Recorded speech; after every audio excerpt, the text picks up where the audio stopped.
Colombia is one of the 17 mega-diverse countries in the world.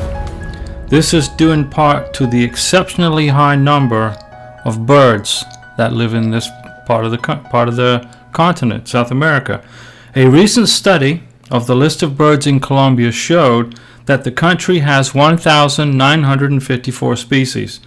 So Colombia has 19.5% of the world's 10,000 bird species. The fortune of this biodiversity-rich country is due to several factors.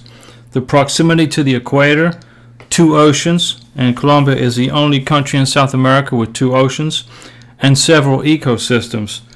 Different mountain ranges, like the Amazon, the Guayanan Shield, Choco, and the Los Llanos wetlands all contribute to Colombia's high biodiversity.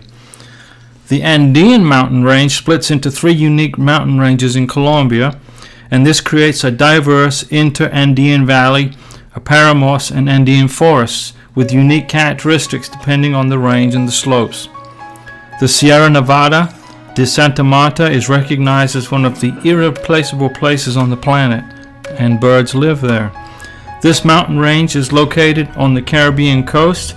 It is independent of the Andean mountain range and has an extraordinary number of endemic bird species. It holds approximately 1/5 of all the birds known in the world.